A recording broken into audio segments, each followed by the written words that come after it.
یہ national audio library for the blind کی آواز ہے۔ کتاب کا نام 9 لکھی کوٹھی، مصنف علی اکبر ناطق، اور آپ کے لیے پڑھیں گی فرحہ علی۔ باب نمبر 26۔ ملک بہزاد 60 کے پیٹے میں ایک منجھا ہوا شخص تھا۔ اس کا گاؤں جلال آباد کے مشرق میں 30 میل کے فاصلے پر عالم کے اتر تھا۔ سر پر کلے دار بھاری سفید پگڑی تھی، چہرہ کافی چوڑا اور ہڈ کاٹ بھی کھلے کھلے تھے۔ رنگ سانولا سے زیادہ اب کالا ہو چلا تھا، جیسا عموماً جنوبی ایشینز کا بڑھاپے میں ہو جاتا ہے۔ البتہ آنکھوں میں ابھی تک چمک باقی تھی، جو اس عمر میں بھی اس کی زندگی میں بھرپور حصہ لینے کی غماز تھی۔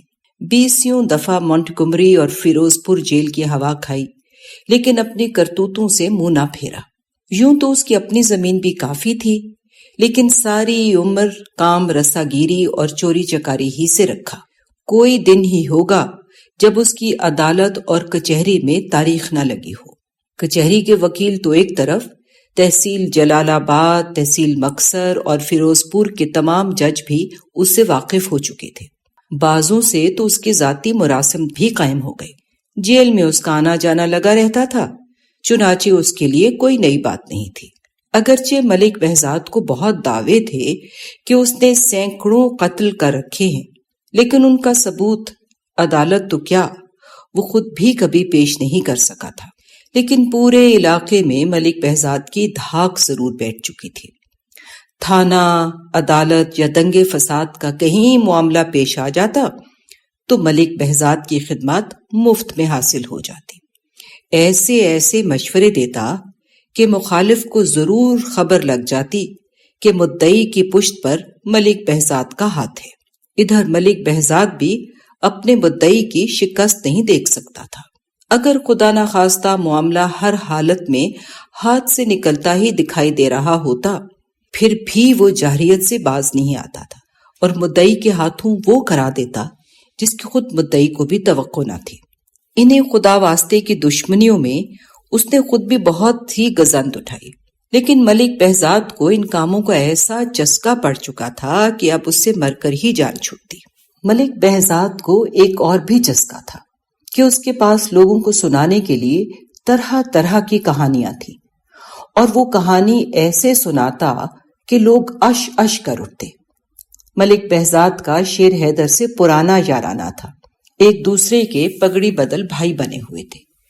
شیر حیدر نے بہت سے معاملات میں ملک بہزاد کی مدد کی تھی اور 20 دفعہ عدالت میں اس کی ضمانت کے مچلکے جمع کروائے تھے، جو کئی ہزار کے بن جاتے تھے۔ اس کے علاوہ بھی کئی بار ملک بہزاد نے غیر قانونی کارروائی کر کے شیر حیدر کے پاس آ کر پناہ لی تھی، اور اس پناہ میں احسان مندی کا جذبہ بالکل نہیں تھا، بلکہ ایک برابری کی حیثیت تھی، جس کا زیادہ تر تعلق بھائی بندی سے تھا۔ یہی وجہ تھی کہ ملک بہزاد بہت دفعہ شیر حیدر کے بھی کام آ چکا تھا، لہٰذا یہ بات روشن تھی کہ شیر حیدر کی وفات کے بعد ملک بہزاد کا تعلق غلام حیدر کے ساتھ سابقہ بنیادوں پر ہی استوار ہونا تھا۔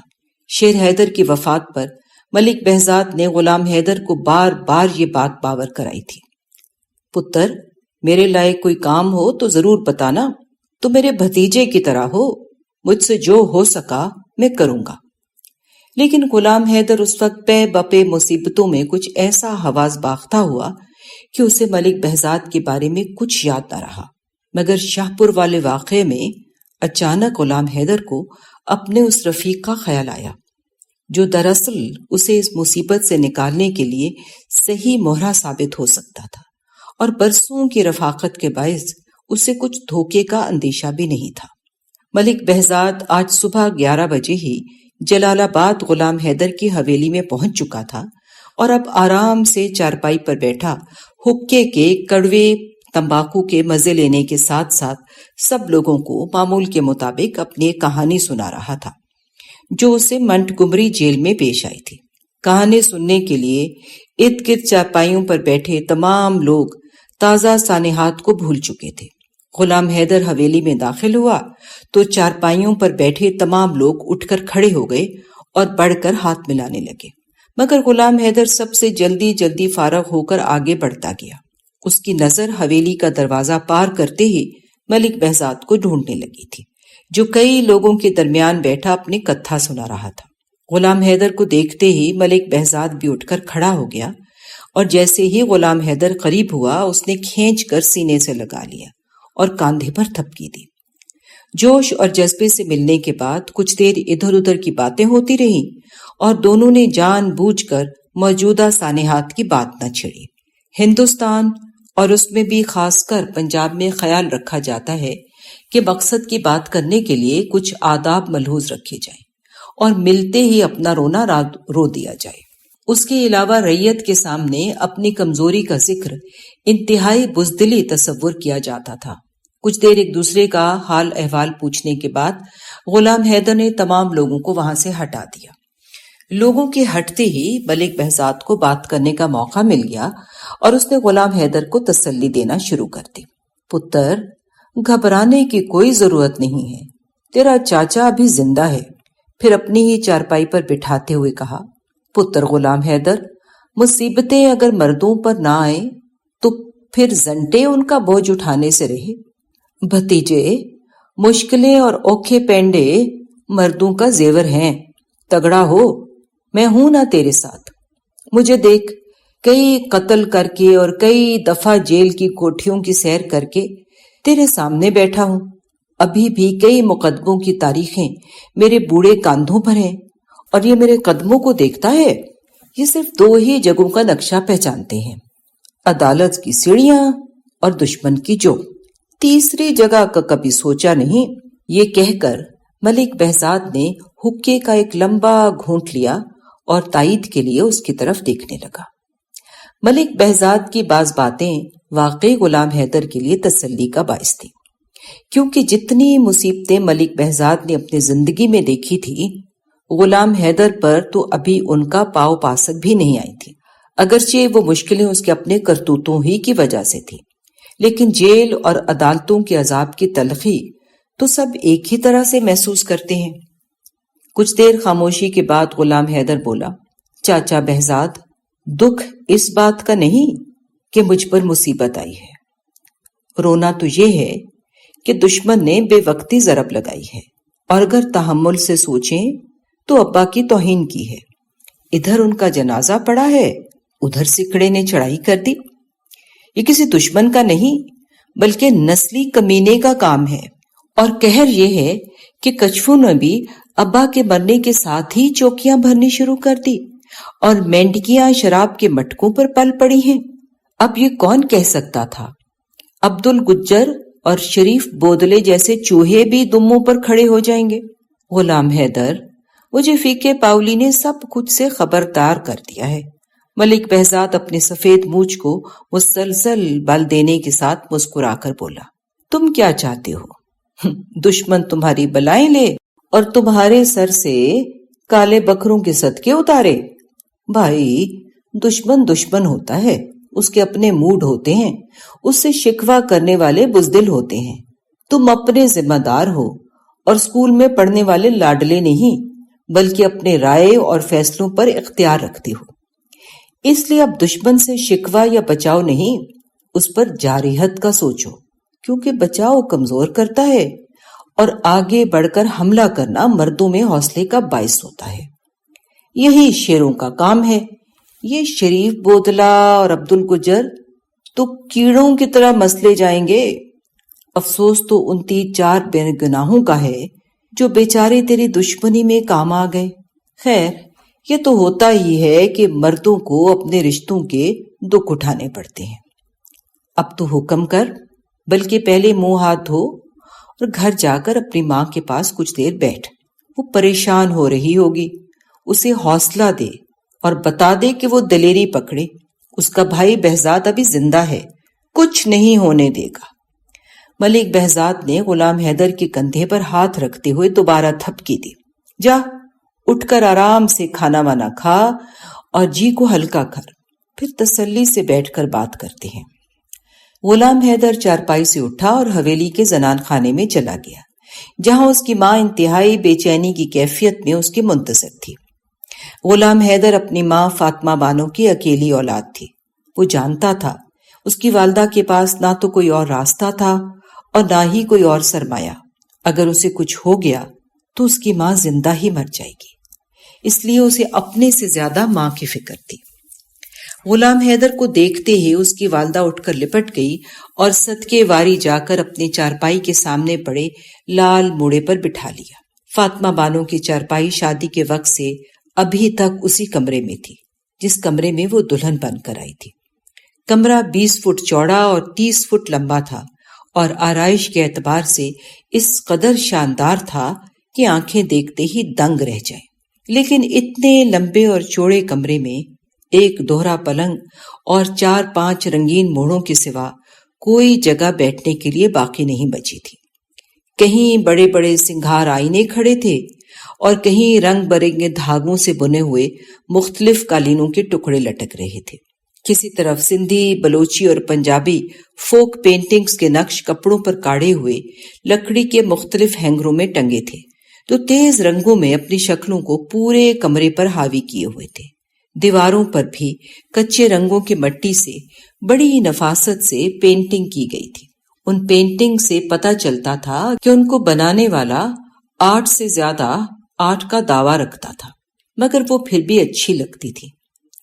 کمرے میں جو چیز سب سے نمایاں تھی وہ پرچھتیوں اور طاقوں میں ترتیب کے ساتھ رکھے ہوئے بے شمار کانسی اور تانبے کے چھوٹے بڑے برتن تھے، جن میں پراتیں، دیگچے، ڈونگے، چھنے، پلیٹیں، گلاس، غرض ہر ایک کانسی اور تانبے کا برتن جو اس وقت پنجاب کے عام یا خاص بازار میں پایا جاتا تھا اس کمرے میں جمع تھا۔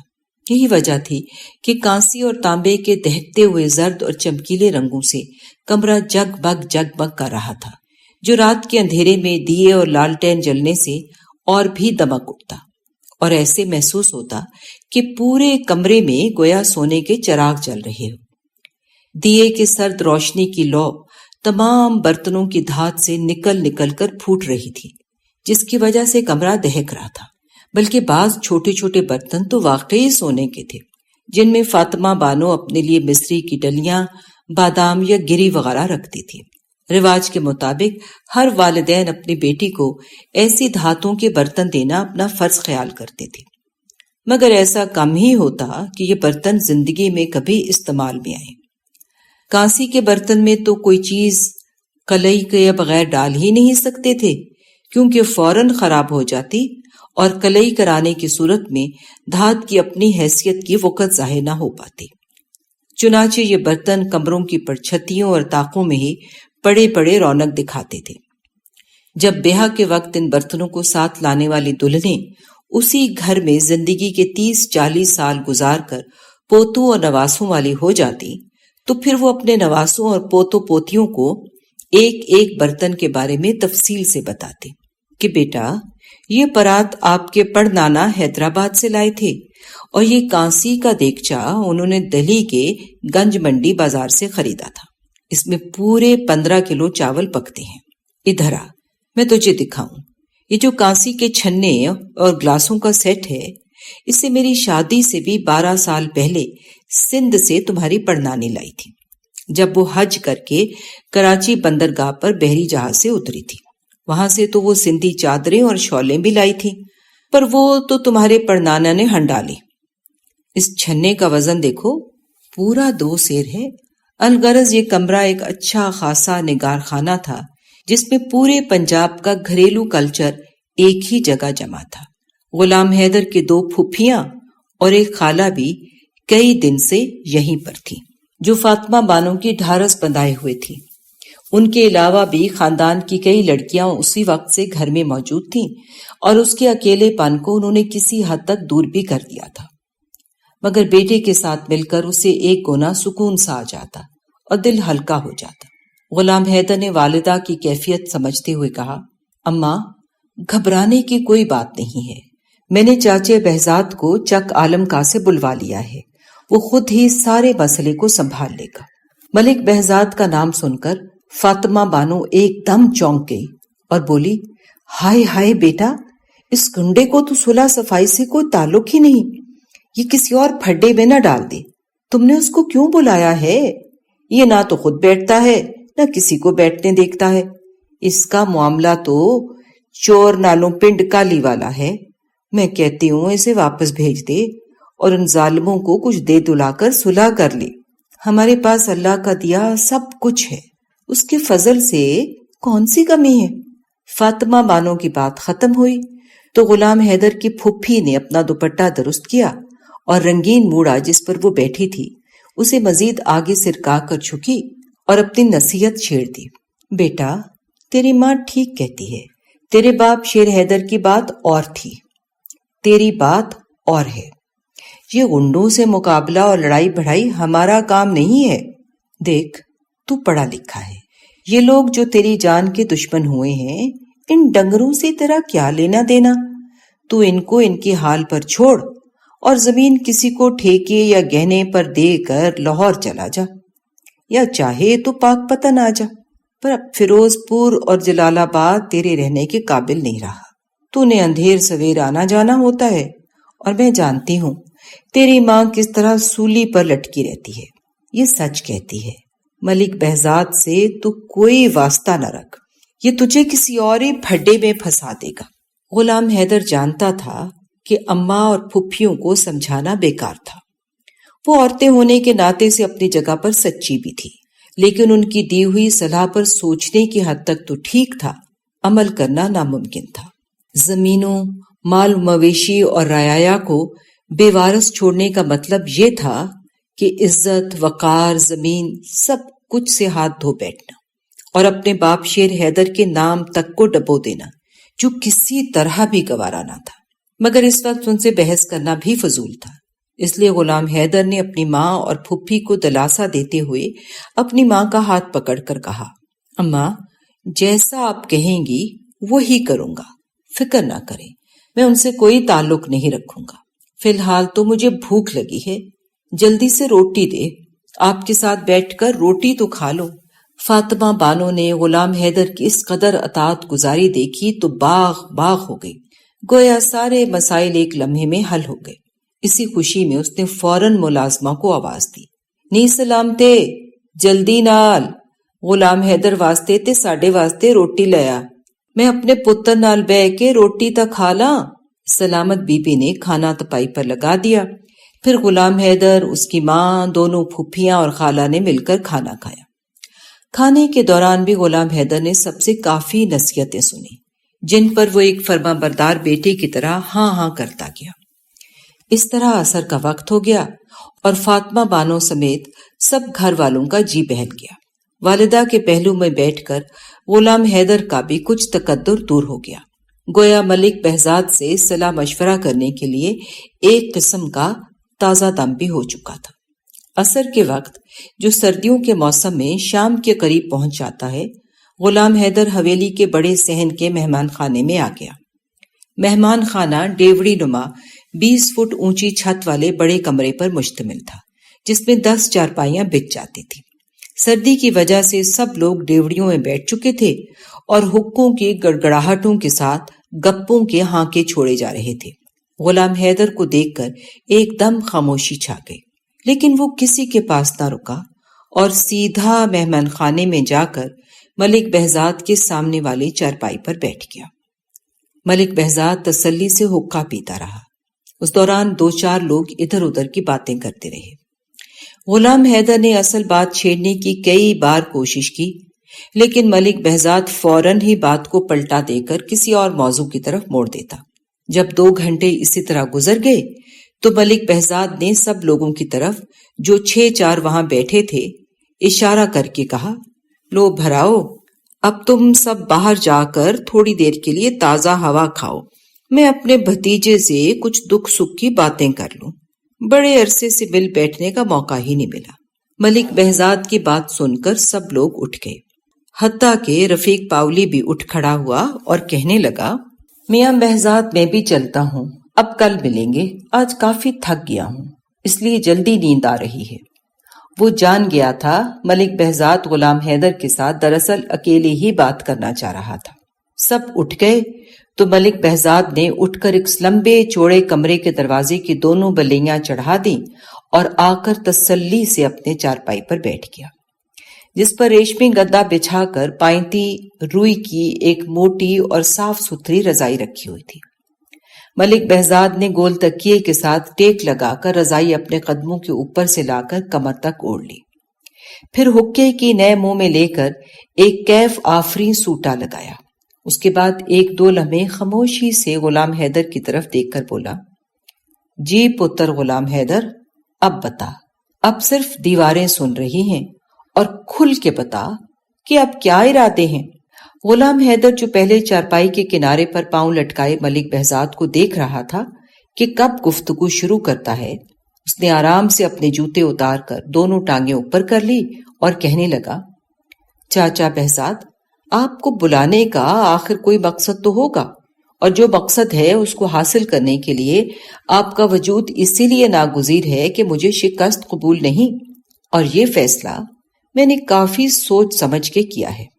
ملک بہزاد غلام حیدر کی بات سن کر ہلکا سا مسکرایا اور پھر نہایت سنجیدگی سے بولا، بھتیجے، مجھے آپ سے کچھ باتوں کے جواب سیدھے سیدھے چاہیے، اس کے بعد میں اپنی رائے دوں گا کہ اس قضیے میں کیا کرنا ہے۔ میری طبیعت سے تو اچھی طرح واقف ہے، اگر تیرا باپ بہشتی زندہ ہوتا تو اس سے یہ باتیں کرنے کی نوبت پیش نہ آتی، لیکن سچی بات یہ ہے کہ جب تک میں اپنی راہ آپ کے ساتھ صاف نہ کر لوں، اس وقت تک یہ فیصلہ کرنا مشکل ہے کہ مجھے کیا کرنا چاہیے۔ اب پہلے مجھے تو یہ بتا کہ اگر میں تیرے ساتھ نہ ہوں تو پھر تو کیا کرے گا؟ میں نے FIR درج کروا دی ہے دونوں قضیوں کے بارے میں۔ ڈپٹی کمشنر نے مجھے انصاف کی توقع بھی دلائی ہے، لیکن میں اس سے زیادہ مطمئن نہیں ہوں اور کچھ مزید کرنا چاہتا ہوں، لیکن میری سمجھ میں نہیں آتا کہ کیا کروں۔ تیرے خیال میں FIR کا نتیجہ کیا ہوگا؟ ملک بہزاد نے غلام حیدر کی آنکھوں میں جھانکتے ہوئے پوچھا۔ اس سے یہ ہوگا کہ حکومت مجرموں کو پکڑنے کی پابند ہوگی، پھر ان ملزموں کو گرفتار کر لیا جائے گا۔ میرا تو یہی خیال ہے۔ اچھا، اب یہ بتا کہ ملزم گرفتار ہونے کے بعد اپنی ضمانت کی کوشش کریں گے یا آرام سے اپنے آپ کو جیل میں سڑنے دیں گے؟ وہ اپنی ضمانت کروانے کی کوشش تو ظاہر ہے کریں گے۔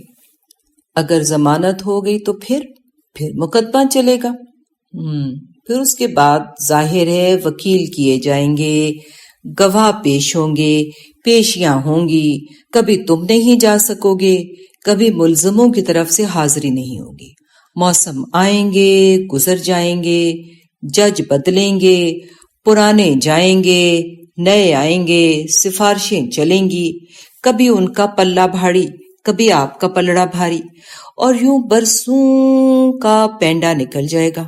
یہی ہوگا نا؟ ملک بہزاد نے ایک طنزیہ لہجہ اپناتے ہوئے بات کو ختم کیا اور پھر حقے کا ایک اور گھونٹ بھرا۔ تو کیا مجھے FIR درج نہیں کروانا چاہیے تھی؟ غلام حیدر نے ملک بہزاد کی طرف سوالیہ انداز میں دیکھا۔ وہ تو ہر حالت میں کروانا چاہیے تھی میرے بھائی کے پتر۔ بہزاد ملک نے کمر کو تکیے کے ساتھ ذرا سا اٹھاتے ہوئے جواب دیا، مگر میرا سوال یہ ہے کہ صرف یہی کچھ کر کے بیٹھ جاؤ گے؟ پھر اور کیا کروں؟ اسی لیے تو آپ کو زحمت دی گئی ہے، غلام حیدر بولا۔ دیکھ غلام حیدر، ملک بہزاد ایک دم سیدھا ہو کر بیٹھ گیا، جس کا مطلب تھا کہ اب غلام حیدر کو اپنا مشورہ تفصیل کے ساتھ دینے کے لیے تیار ہو گیا ہے۔ تیرے 3 آدمی قتل ہو چکے ہیں، 2 گاؤں پر حملہ ہوا ہے، تیری فصلیں تباہ کی جا چکی ہیں، اور مزید کی تجھے توقع رکھنی چاہیے کہ ابھی تو ابتدا تھی۔ اب رہی ملزموں کی بات، تو جن ملزموں کو پرچے میں آپ نے نامزد کیا ہے وہ گرفتار تو ہو سکتے ہیں، لیکن ان کو سزا ہرگز نہیں ہوگی، کیونکہ وہ 1000 طرح سے ثابت کر دیں گے کہ وہ تو موقع پر موجود ہی نہیں تھے، نہ ہی ان قضیوں میں ان کی ایما شامل تھی۔ تیرے گواہ کبھی یہ ثابت نہیں کر سکتے کہ جو تیرے آدمی قتل ہوئے ہیں وہ بالکل عین انہی کی ڈانگوں اور برچھیوں کے وار سے قتل ہوئے ہیں۔ نتیجہ یہ ہوگا کہ پہلے ان کی ضمانت ہو جائے گی، پھر سال ہر سال کی پیشیوں کے بعد وہ بری ہو جائیں گے۔ اس کے بعد ملک بہزاد نے ایک اور حقے کا گہرا گھونٹ بھرا اور دوبارہ بولنا شروع کیا۔ یہ تو اس صورت میں ہے جب وہ تجھے آرام سے مقدمے کی پیروی کرنے کا موقع دے۔ اگر انہوں نے آئے دن آپ کی زمینوں، گاؤں اور بندوں کے اوپر مختلف سمت سے حملوں کا سلسلہ بھی جاری رکھا تو بھتیجے تو مقدمے کی پیروی بھی نہیں کر سکے گا۔ یوں وہ ایک آدھ سال میں تیری ساری سلطنت کی کمائی لٹ جائے گی اور ٹھٹھا الگ میں اڑے گا، اور یہ ٹھٹھا غیر نہیں تیرے اپنے اڑائیں گے۔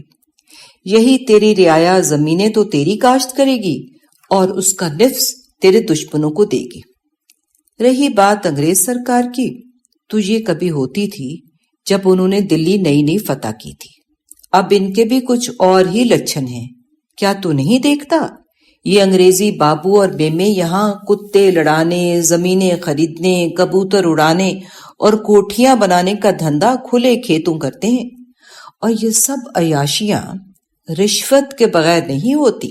میرے بھائی کے بیٹے، یہ رشوت کا خون ان کے منہ کو بھی لگ چکا ہے۔ ہاں، ایک بات ضرور ہے، جہاں دیسی دلہ 10 لیتا ہے، یہ گورا 20 لیتا ہے۔ مل میں فرق ہے، کرتوت میں نہیں رہا۔ کیا تو نہیں جانتا؟ اگر یہاں انصاف کی رسی ہوتی تو میں کب کا بھائی لگ چکا ہوتا۔ پھر اب تیرے معاملے میں تو سکھ اور مسلم دونوں اکٹھے ہو چکے ہیں۔ بندے ان کے پاس زیادہ، پیسہ ان کے پاس زیادہ، اور حرام زدگیاں ان کے پاس زیادہ۔ ادھر تو اکیلا، نہ تیرا یہاں دوسرا رشتہ دار اور نہ بازو۔ کب تک گھرجوں کی کھردری چونچوں سے بچو گے؟ غلام حیدر تحمل سے ملک بہزاد کی باتیں سن رہا تھا، اور معاملے کی سنجیدگی کا اعتراف اس کے چہرے سے ظاہر ہو رہا تھا۔ ساری بات سننے کے بعد اس نے نہایت بردباری سے کہا، چاچا بہزاد، ایک بات تو طے ہے کہ نہ میں اپنی سلطنت لٹنے دوں گا اور نہ سدھا سنگھ اور عبد الگجر کی سانسیں زیادہ دیر چلنے دوں گا۔ نہ ہی یہ چاہتا ہوں کہ میری رعایا میرے دشمنوں کی چلمیں بھرے۔ میں وہ کچھ کرنے کے لیے تیار ہوں کہ لوگ صرف سن کر کانپ جائیں۔ بس تو یہ بتا کہ کرنا کیا ہے۔ تو سن، ملک بہزاد بولا، سب سے پہلا کام جو آپ نے کیا ہے وہ بہت عمدہ ہوا کہ پرچوں کی FIR میں تو نے سیدھے انہی کے نام لکھوائے جن سے ہمیں غرض ہے۔ اس سے یہ ہوگا کہ سدھا سنگھ اور عبد الگجر عدالت میں خود آنے کے پابند ہیں۔ یہی بات ہمارے کام کو آسان کر دے گی، لیکن اس کے لیے چند باتیں دماغ میں رکھ لو۔ اول، بھیگی بلی بن جاؤ، چاہے 6 ماہ انتظار کرنا پڑے، پورے صبر سے کرو۔ دوسری بات یہ کہ اپنے دونوں گاؤں میں اپنے لوگوں کو دن رات کے لیے ہوشیار کر دو۔ اس طرح کے حملے مزید بھی ہو سکتے ہیں۔ اگر ایک حملہ بھی اور ہو گیا اور اس میں تمہارا بندہ مر گیا تو رعایا دل چھوڑ دے گی، پھر تم چاہتے ہوئے بھی کچھ نہیں کر سکو گے۔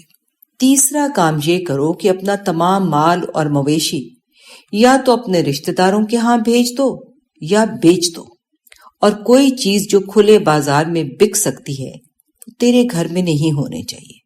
چوتھا یہ کہ اپنے ریفل کی گولیاں جتنی خرید سکتا ہے خرید لے، لیکن اس کی نمائش کم کر دے اور حکومت کا دروازہ بار بار کھٹکھٹاؤ۔ اسے کہو جو میرے ساتھ ظلم ہوا ہے اس کا حساب لے کر دو۔ اس کے علاوہ بگیوں پر سفر کرنا چھوڑ دے۔ والدہ کو ان کے پیکے چھوڑاؤ، بلکہ ایسی جگہ بھیج دو جس کے بارے میں کسی کو بھی پتہ نہ ہو، تاکہ تجھے دوسری پریشانی کا سامنا نہ ہو۔ اتنا کہنے کے بعد ملک بہزاد کچھ دیر کے لیے خاموش ہو گیا۔ اس خاموشی کے وقفے میں جگہ بناتے ہوئے غلام حیدر نے سوال کیا، اس کا مطلب یہ ہے کہ مجھے اپنی ذات کو تنہا کرنا پڑے گا اور تمام مصروفیات کو حویلی تک محدود کر دینا پڑے گا، لیکن زمین کے معاملات کس کو سونپوں؟ زمین کو فی الحال اپنے ہی پاس رکھ اور وقت کے آنے کا انتظار کر۔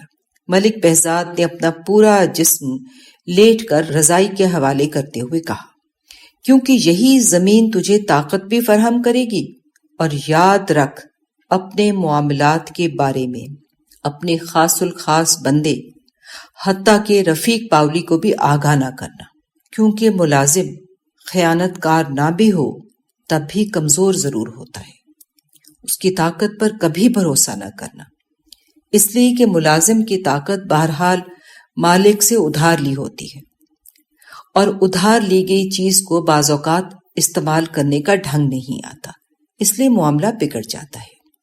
زندگی نے مجھے تجربہ سکھایا ہے، انسان وہی کامیاب ہے جو اپنا کام اپنے ہاتھ سے کرے، جو اپنی ذمہ داری دوسرے پر ڈالے گا وہ ہمیشہ اسے ادھورا نبھائے گا۔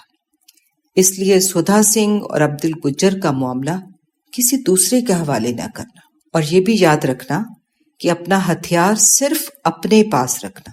مجھے بہت ایسے سرداروں کے قصے یاد ہیں جو وہ انہی بازوں کے ہاتھوں مارے گئے جنہوں نے اپنے دشمنوں کے لیے تیار کیا تھا۔ سب کچھ تیرے خلاف جائے گا اس وقت جب تیرا دایاں بازو تیرے بائیں بازو کا ساتھ دے گا۔ یہ بھی یاد رہے کہ تیری مخبری پر تیرے دشمن کی مخبری غالب نہ آئے۔ اب جارحیت کی طرف قدم بڑھانے کا سلسلہ شروع کرو، اور سب سے پہلے انتخاب طاقتور دشمن کا کرو۔ کچہری اور تحصیلوں کے معاملے مجھ پر چھوڑ دو۔ سدھا سنگھ، عبد الگجر اور شریف بودلے کو عدالتوں تک لانا اور غیر محفوظ راہوں پر دوڑانا میرا کام ہے، باقی موقع آنے پر میں تم کو سب سمجھاتا جاؤں گا۔ غلام حیدر اور ملک بہزاد کی اس گفتگو میں دونوں کو ہی وقت کے گزرنے کا احساس نہ ہوا، اور رات کا تیسرا پہر چل پڑا، جس کی وجہ سے ملک بہزاد کی آنکھوں پر نیند کا بوجھ پڑنے لگا۔ یہی حالت غلام حیدر کی ہو چلی تو بات چیت کو ختم کر کے غلام حیدر حویلی کے زنانے حصے میں چلا گیا۔ معزز سامعین، جو ریکارڈنگ آپ نے ابھی سماعت فرمائی، اسے national audio library for the blind کی جانب سے پیش کیا گیا ہے۔ ہمارے یوٹیوب چینل کو لائک، سبسکرائب اور شیئر ضرور کیجیے۔ اپنی قیمتی تجاویز اور آراء کے اظہار کے لیے ہمارے کمنٹ سیکشن کا استعمال کیجیے۔ اگر آپ بھی رضاکارانہ طور پر ہمارے اس مشن کا حصہ بننا چاہیں تو ڈسکرپشن میں دیے گئے لنک کے ذریعے ہمارے واٹس ایپ گروپ کو جوائن کیجیے۔ شکریہ۔